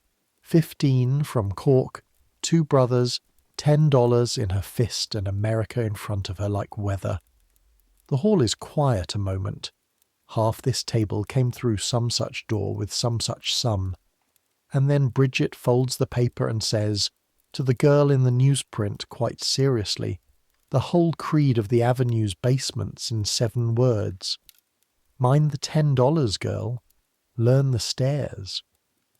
Somewhere out there in the harbour fog, 700 more are coming down a gangway every day. Some of them are already carrying seeds sewn into hems. Some of those seeds will wait in tins for years. You know exactly which thought you're thinking, and you go to bed and write your mother a longer letter than usual. And then the season turns for home toward February, and the avenue goes slightly formally insane. This is the winter the word comes down, printed in the Times for the whole Republic to read, of the 400. The list, the actual names given out by the season's self-appointed chamberlain, of the only 400 people in New York who matter.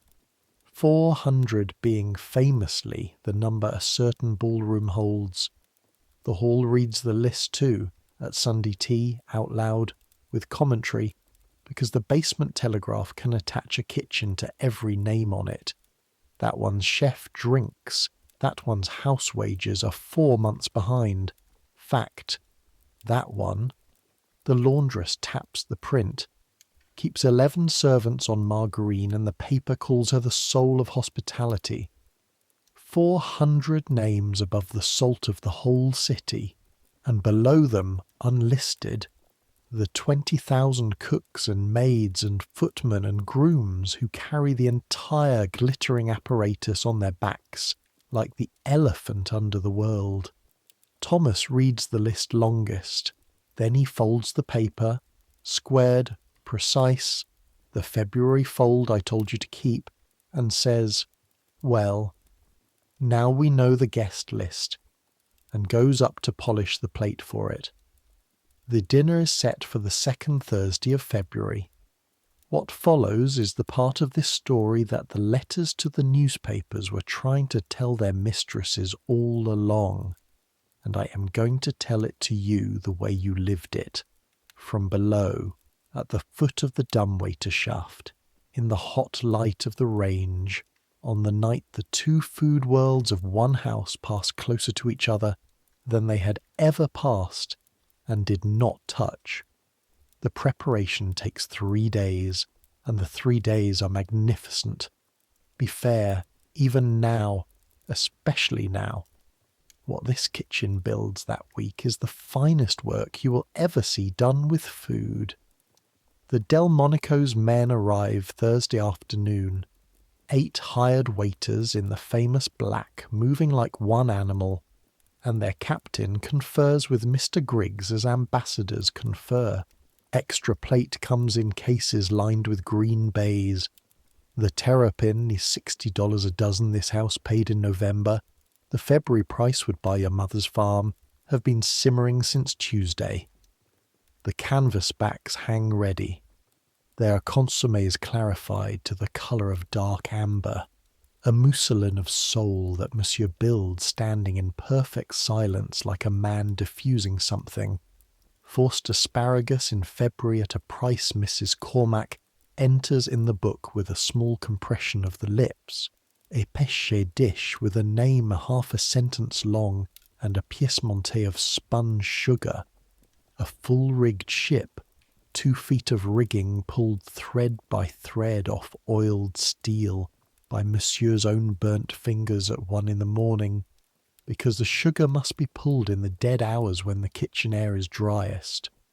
You hold the lamp for that. You will hold the lamp for it in your memory until you're an old woman. The sugar coming off the steel in bright glass hairs, the little ship growing masts, the artist muttering to it in French, the annunciator dark, the whole house asleep on top of you like snow.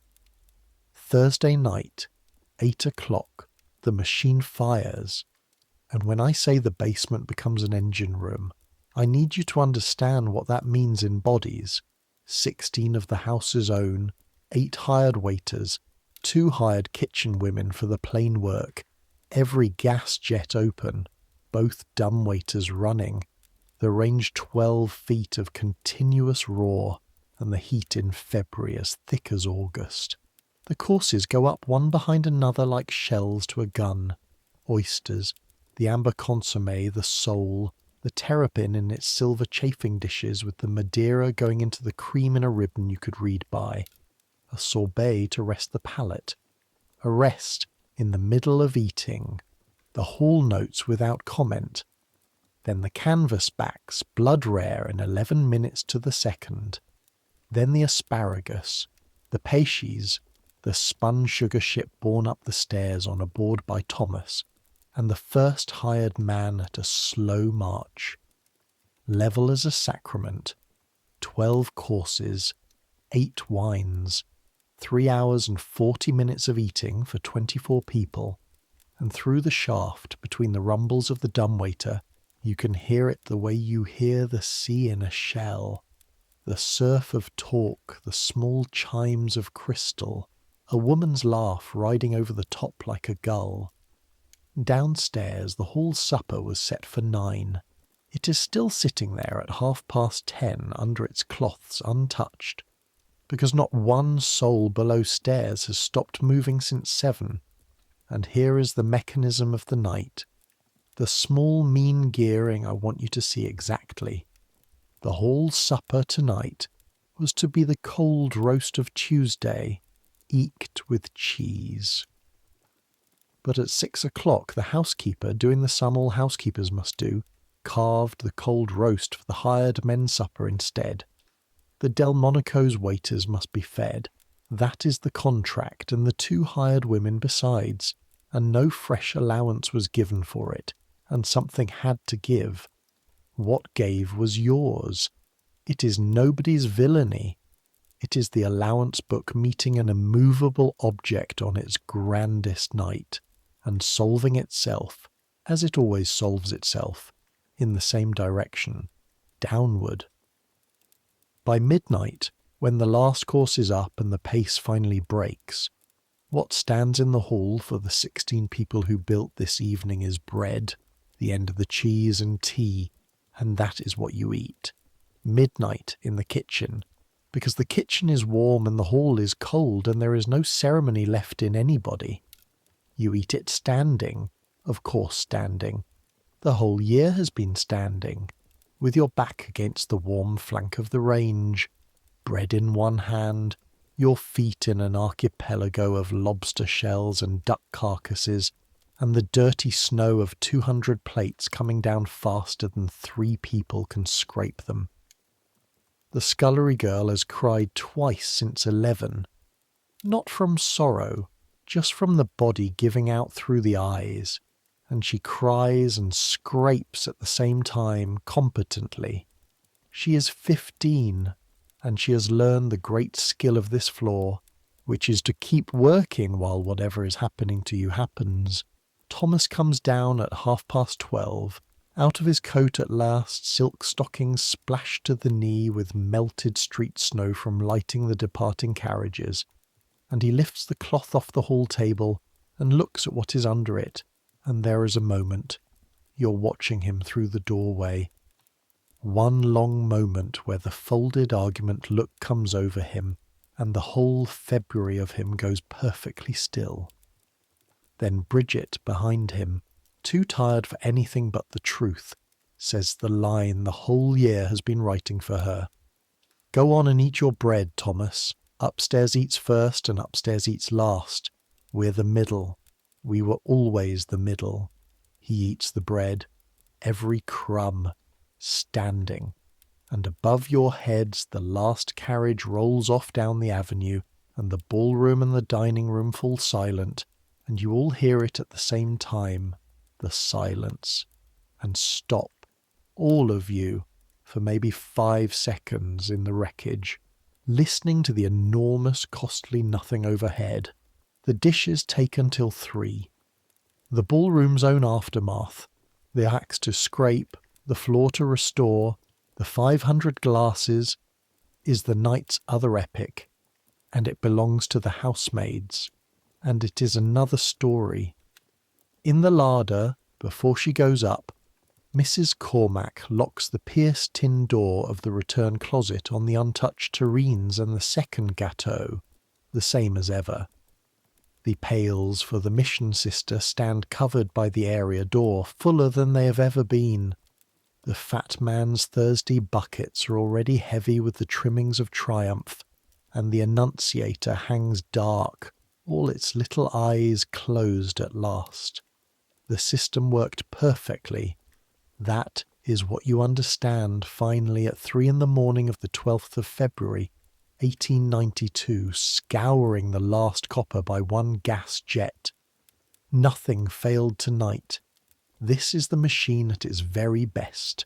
Family, closet, charity, soap man, and the smell for the hands. Every part did what it was built to do. That is the trouble with it. It was built. You bank the fire. You are too tired to be angry, which is when the truths get in. You think of the sugar ship sailing down the mahogany between the candelabra, and of the scullery girl crying and scraping, and of 11 lobsters last March and every week since. and you count the year the way your mother counts stitches, terrapin above, mutton below, seeds in the middle, waiting. And you notice distinctly, standing at the foot of the dark stairs with your candle, that something in you has finished, not broken, finished, arrived at the bottom of the sum. The letters in the newspapers were never asking for terrapin, and neither are you. It was never the food. It was the direction the food faces. All of it, every dish this house has ever made, even your dishes, even the hall's own grey dinners, faces upstairs, palms up, asking. Nothing in this house has ever once been set down facing the people who made it, saying, "This is for you, sit down," and it would cost so little. That is the thought you carry up 5 cold flights to bed. The thought 60 years of servants' letters had tried to hand their employers across the gap, folded small. It would cost so little. Monsieur Alphonse is still in the kitchen when you leave it, sitting for once at his little table, drinking a glass of the cooking Madeira, looking at the range the way generals look at fields after. 60 hours of his life went up that shaft tonight and came down as applause through a floor. He hears you at the door, and without turning around he says quietly, in French, more to the range than to you, something you only half catch and only half understand, and only years later fully translate. What he says is, "They ate everything and tasted nothing. Then, good night, Hilda. The fire is lazy. Leave it." It is the only time in 2 years he has said your name. After the great dinner, the season exhales. Lent arrives at the end of February, and the Avenue observes it the way the Avenue observes everything fashionably. The dinners thin out. The florist's cart comes once a day instead of twice. Madame's luncheons turn penitentially simple. A mere 7 courses fish. The basement's pace drops from a run to a walk. The days lengthen. The ice in the mews thaws to grey lace by noon. You sleep, that first week of Lent, the way the dead sleep, and the mutton comes back in all 5 disguises, and you eat it almost with affection, the way you'd greet a dull cousin after a war.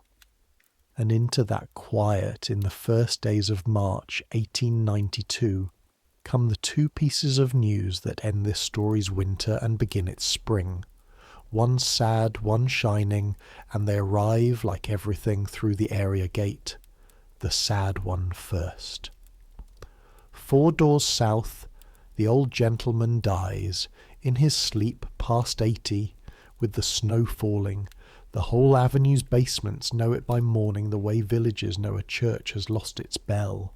The blinds come down the length of the house, and the hall of the generous house, chestnuts on first snow, the harvest festival table, the cook forbidden to let hunger under the roof in any form, goes silent. There is no family to carry it on. There are nephews and lawyers, and within a fortnight the word is, the house to be shut. The staff paid a quarter's wages and dispersed with characters. Long, warm characters, the kind that get girls hired in a morning. And small legacies besides, because the old gentleman remembered his people in the will the way he remembered them at table. Bridget takes the news personally and goes to the funeral on her afternoon out, standing at the back of the church among 40 other servants from up and down the avenue. An entire congregation of aprons come to bury the one master everyone's basement had agreed to believe in.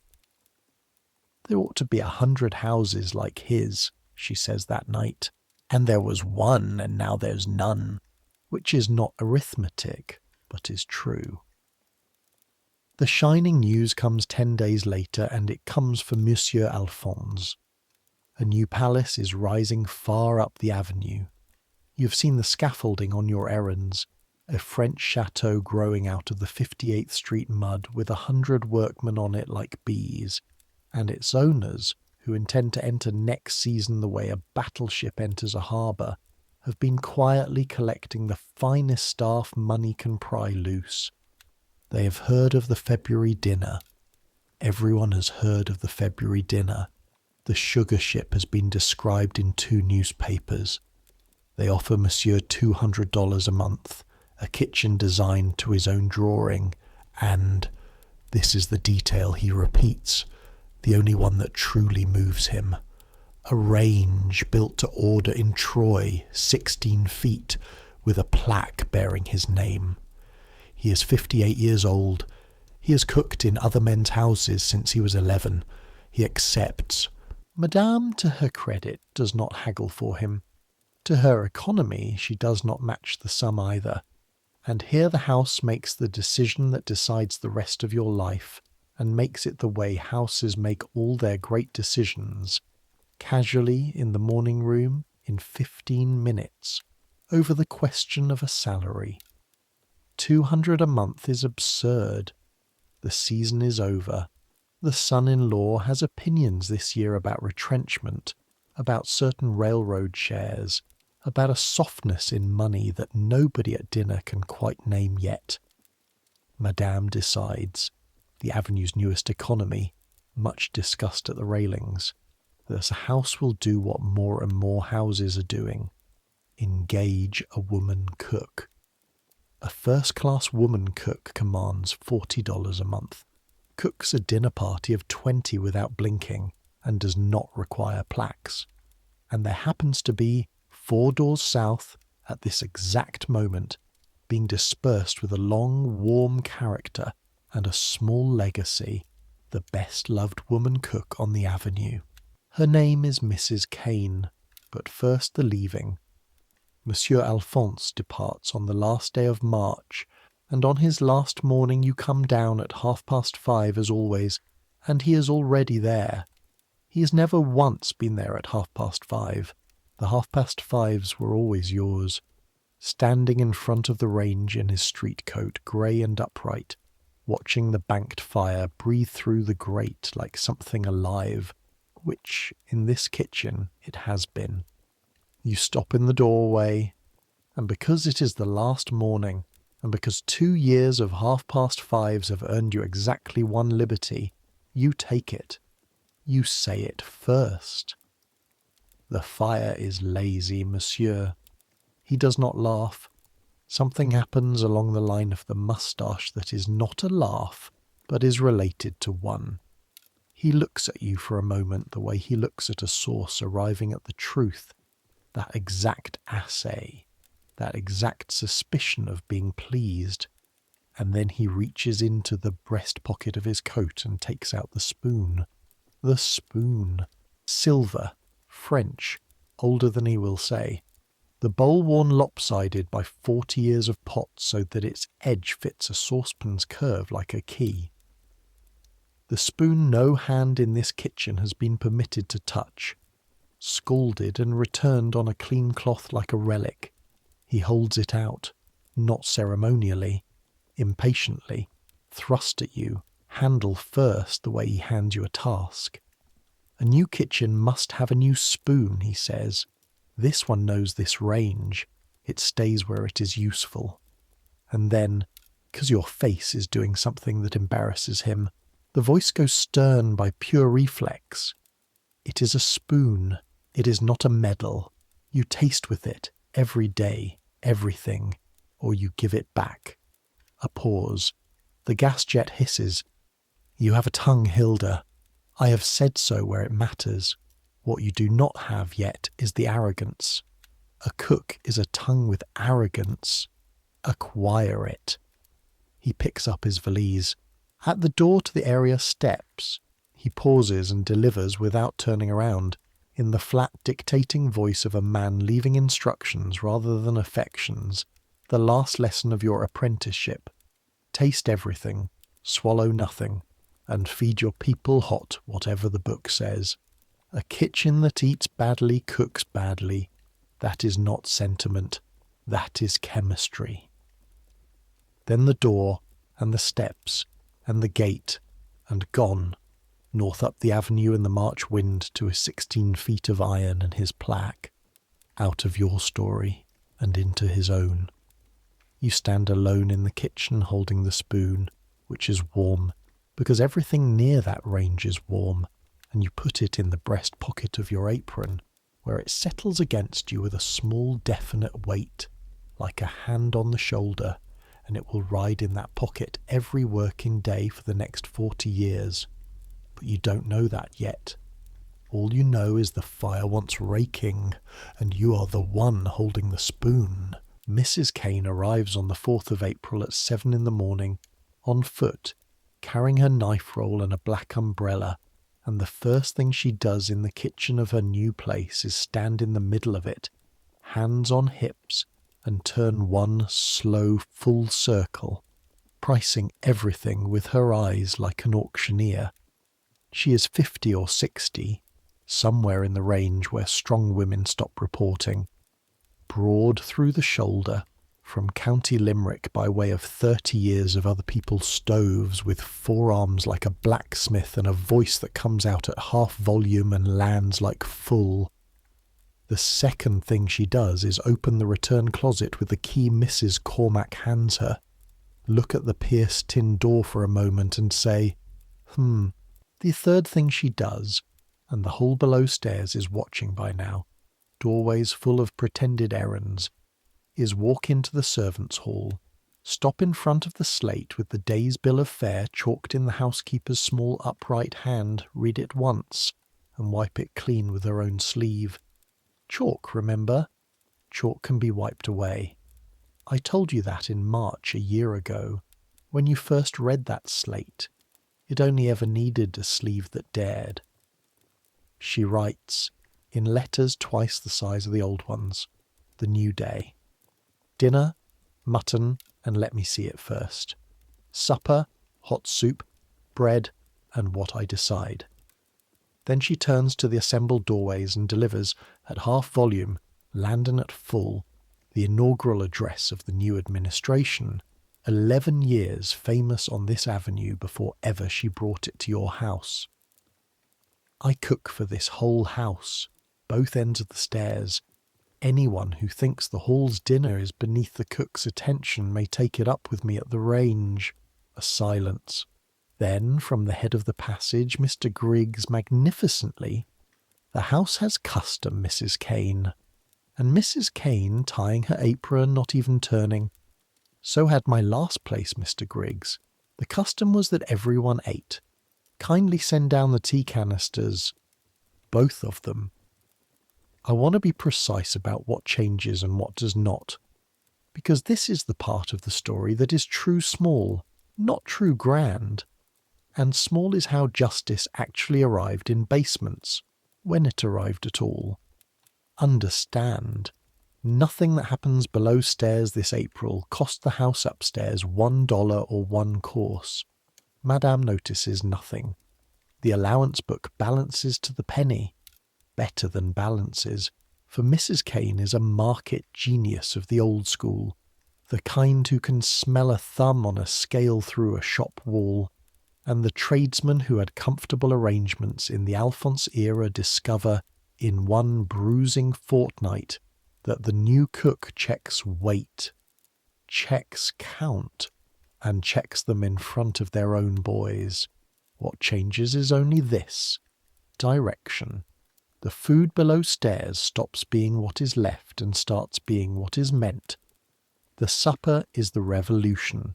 Hot every night at 9, soup at the least, and the soup is real soup, built on the stock pot like a roof on walls, thick enough that the spoon hesitates, or a hash made hot and crisp with intention instead of apology. Or twice a week, wonder of wonders, something planned, a boiled dinner, a fish pie. The footmen on late duty find their plates set in the warming closet now, covered with their names on paper slips. Thomas, the first late night of April, lifts the cloth, finds a hot supper where 5 years of midnight bread have taught him to expect the heel of the cheese, and stands there so long the plate begins to cool. The squared, precise, filed argument fold goes out of him that month, slowly, like frost out of ground. The dripping, mark the dripping, the fat man's Thursday freight, the 11 cents a pound that rode away all year in the pink man's cart. Mrs. Kane sells him the coarse fat and the bones and keeps the sweet roast dripping back, and it goes into a brown glazed crock, and the crock goes onto the hall table, and it stays there, permanent as the salt.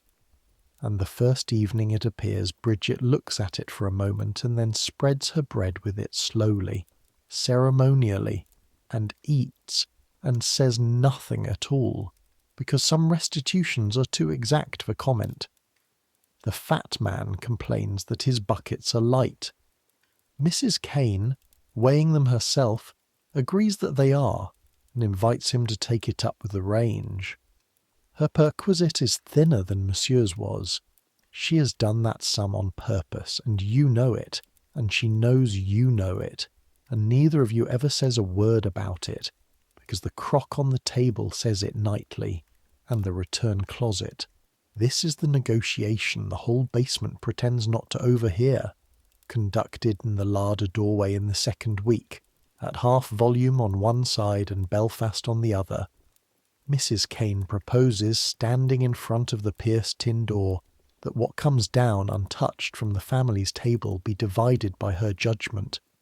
The best transformed and sent up again, yes, as ever, waste not. The pails for the mission sister filled, yes, as ever, the poor have their lean.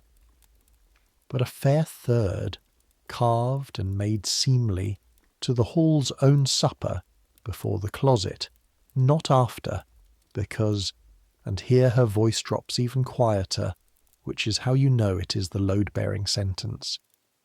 The people who cooked a thing have first claim on its plenty after the people who paid for it, and any house that ranks its own hands behind a locked cupboard is teaching them to pick the lock. A long pause with keys in it. Then Mrs. Cormac's voice, dry as the giving out ledger. You'll enter it all in the book. To the ounce. Then I've no objection a body could put a name to.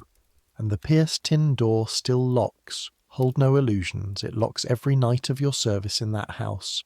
But it locks later now, and lighter, and on the nights after dinner parties the hall's 9 o'clock supper carries openly, lawfully entered in the book, its share of the feast, the second terrine, the untouched half of the gâteau, once, you will tell your grandchildren, the entire leftover course of a canvas-back dinner, redistributed hot to 16 people who had only ever known such things by smell. The march continues. The pug's parlour keeps its linen and its Madeira. Rank is rank. This is 1892, and Mrs. Kane is a reformer, not a Jacobin. 2 teas still descend the table, but they descend from one canister now. The second canister went back up to the storeroom in April, and no one ever saw it again, and no one ever asked, because everyone understood it had been all along a 2-cent economy whose real price was paid in something the book had no column for. For you, the new administration means this.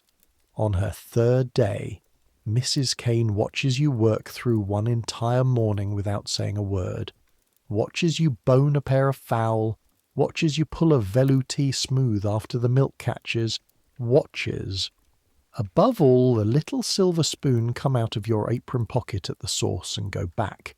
And at noon she says, "Whose spoon is that?" And you say, "Mine. It was the chef's." And she looks at you one beat longer and says, "Then he'll have meant something by it." Right. You're no kitchen maid.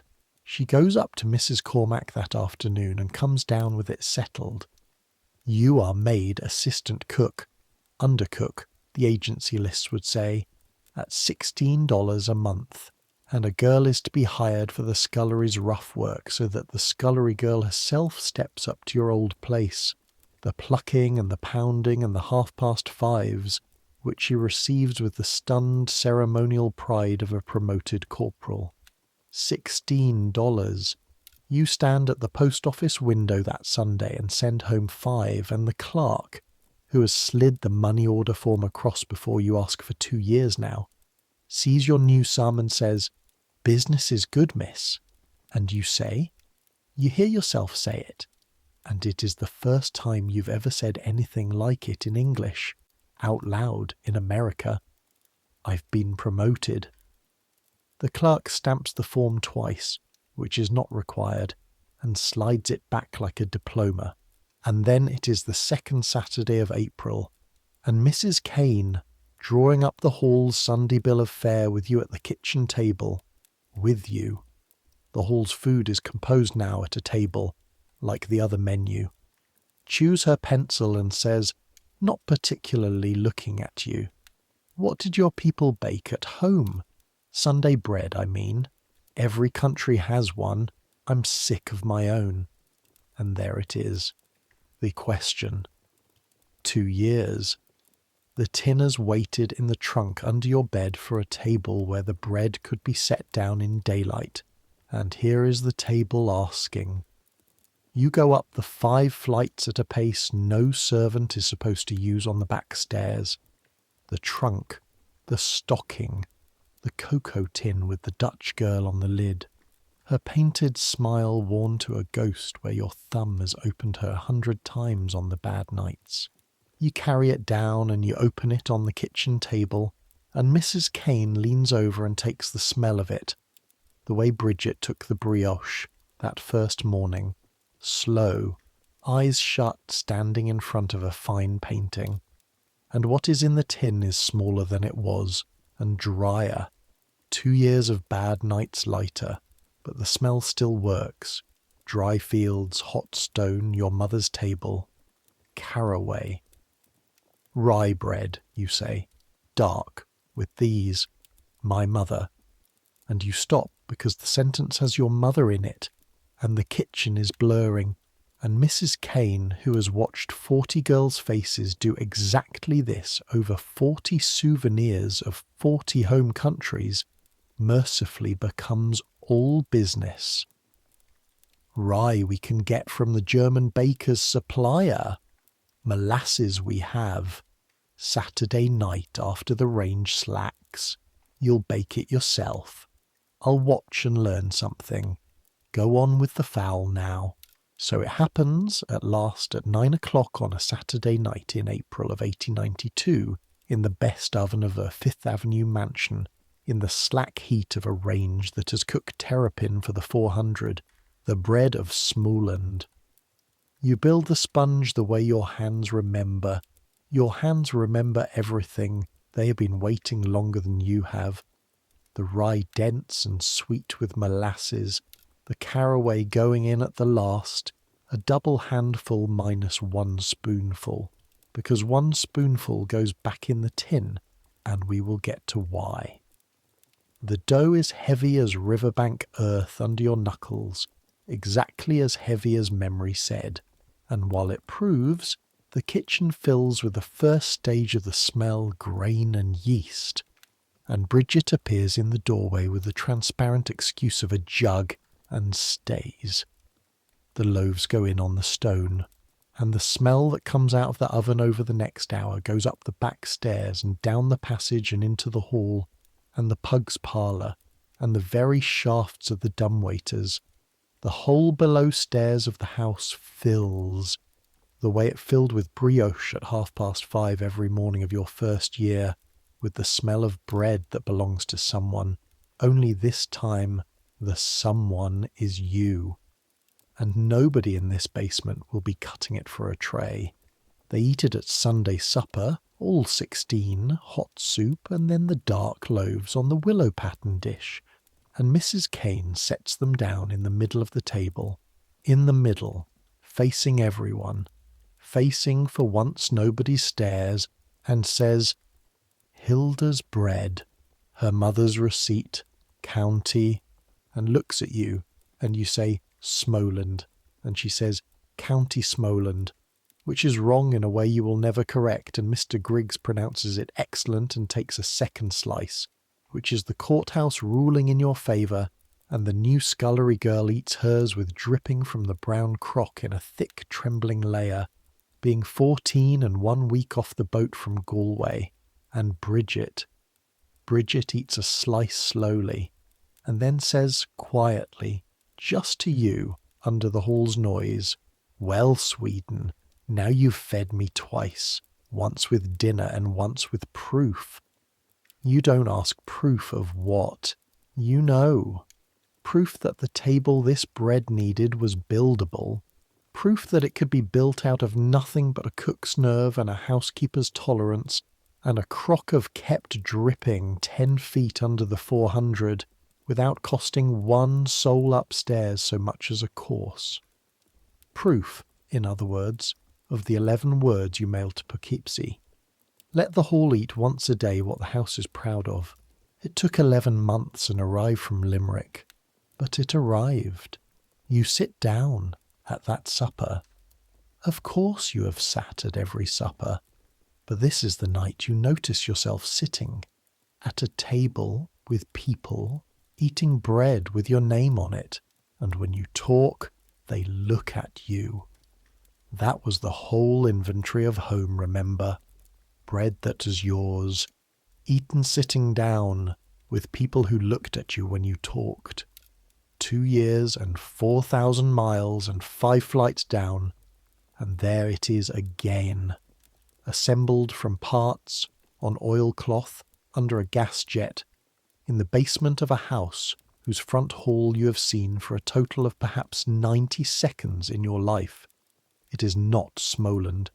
It is not justice either. The mutton will be back in the morning disguise of Monday, and the closet still locks, and the march still marches, and the gap between the two food worlds of this house is exactly as wide as it was in March of 1891. Nothing about this year has closed that gap, but something has changed at the bottom of it. The bottom of the gap is inhabited now, furnished, warm. You have stopped living in the difference and started living in the hall, and those were always, you understand at last, 2 different addresses. The spoonful of seeds that went back in the tin. Here is why, and this is the last working part of the machine, so watch it turn. Sunday evening you write to your mother. You tell her about the promotion and the $16. You have already told her, months of letters ago, about meat every day, and it is still true, and it is truer now.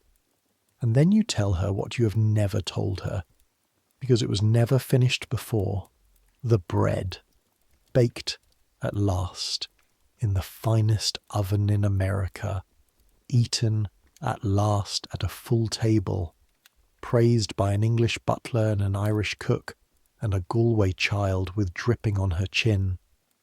The seeds worked, you write. The bread remembered us. I kept a spoonful back to start again, in case I ever have a kitchen of my own. And your mother's answer, when it comes 6 weeks over the water, is 1 line longer than her letters usually run, and the line says, "You will keep this letter in the cocoa tin for the rest of your life, folded small, till the paper goes soft as cloth at the creases. A spoonful is how everything starts." So the year comes round, March again, then the season of shad, then strawberries. The Annunciator flutters. The fat man comes Thursdays for his lighter buckets.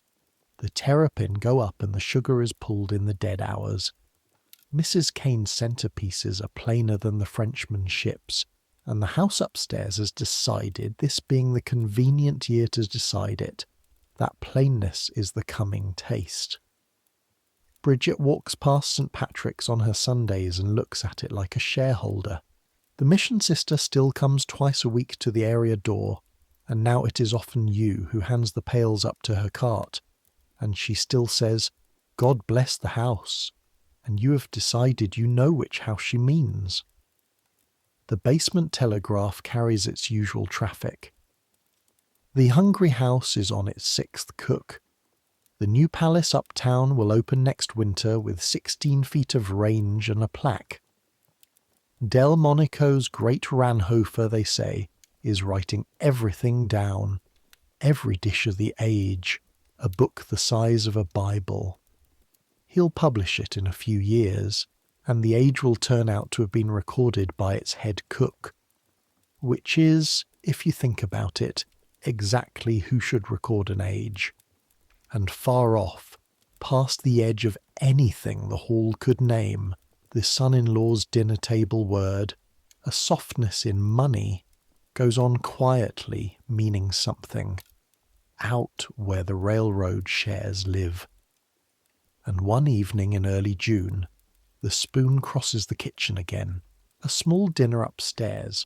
Small still means 10 covers, some grammar never changes, and on the menu, because it is 1892, and the age has one dish it cannot let go of, lobster à la Newburgh. Only this year the lobsters come to your board, not Monsieur's. You do the quick, necessary thing the way Bridget taught you. Fast, for mercy's sake. You crack and pick with your thumbs stinging in the old places, and at 7:30 you stand at the range with the silver dish, folding the coral meat into the cream and the yolks and the sherry, watching for the moment every sauce has, the moment it stops being ingredients and becomes itself, the moment Monsieur used to call arriving at the truth. And when it arrives, you feel it arrive, up through the worn, lopsided bowl of the spoon, a change in the way the sauce lets go of the silver. You do not call Mrs. Kane, who is plating the birds and needs no help of yours. You hear your own voice say, across the kitchen, in exactly the tone you swore you'd never use because it wasn't yours to use, "Come here, taste." And the kitchen maid comes, the kitchen maid, who a year ago was the scullery girl crying into a Charlotte Russe at the cold end of the larder with her whole character balanced on a spoonful. She wipes her hands on her apron, top corner, the spot she keeps for fingers, because she learned the corner from watching you, the way you learned it from no one, the way everything in a kitchen is learned. She takes the spoonful of Newburgh standing at the range with her braid coming down and her eyes going wide, and you watch her face the way he used to watch yours, and there it is, the same thing that must have been on your face over the terrapin in March of 1891, the shock of the other food world landing on a tongue that carries it every day and tastes it never.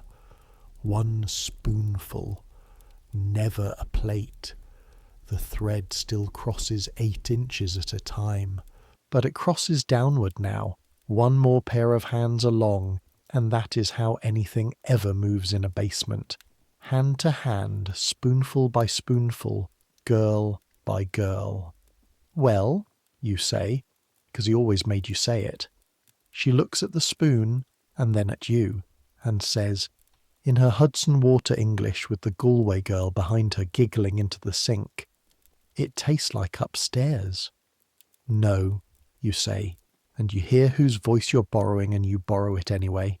All the arrogance he told you to acquire, 2 years of 5:30 pressed into one sentence. "It tastes like us. Upstairs only pays for it." Mrs. Kane, at the Birds, says nothing at all, but that night, going up, she leaves the day's menu book open on the kitchen table, where you will see it in the morning, and at the bottom, under the family's courses, in her heavy market day hand, she has written the hall supper for tomorrow the way Madame's dinners are written, as if it were worth writing, because it is. Soup of the good stock, cold beef, hot potatoes, Hilda's bread. And you stand there the next morning at 5:30. Old habit. The new hands light the range now, but the 5:30s are still yours by right of memory. reading 4 lines of chalk plain English like a menu in French, and you think, this is what the whole year came to. Not the gold dish, the list. Food with our own names in it, written down, meant. Because, one thing, listener, before we bank the fire, you know what this house does not know. You do not yet know it, down there in the warm basement of 1892, but we do, up here in the dark. Next year is 1893, and 1893 is a hammer. The banks will stagger, the railroads will fall like scaffolding, and the long grey years after will teach even this avenue the word economy in earnest. There will be houses on this street that shut their kitchens entirely, and hired waiters glad of half wages, and a Fifth Avenue where the dinners are smaller and the lists shorter, and the whole gold surface of this world begins, just slightly, to tarnish toward its end. The palaces themselves have less time than anyone would believe. Within your own lifetime, Hilda's lifetime, nearly every mansion on this stretch will come down, sold, stripped, auctioned, the ranges scrapped for iron, the annunciators dead on the walls of demolition sites, and shops and offices will stand on the graves of the ballrooms, and tourists will walk over the buried areas where the maids once leaned at the railings, and not one of them will know the basements were ever there. The terrapin will all but vanish from the bays, fished out for chafing dishes, just as the Fulton market men foretold, and the fashion will die before the turtle does, which is the only mercy in that story. And the professor at Vassar will publish her book, 1897, Domestic Service, Tables and Totals, and the plain quoted voices of the girls themselves.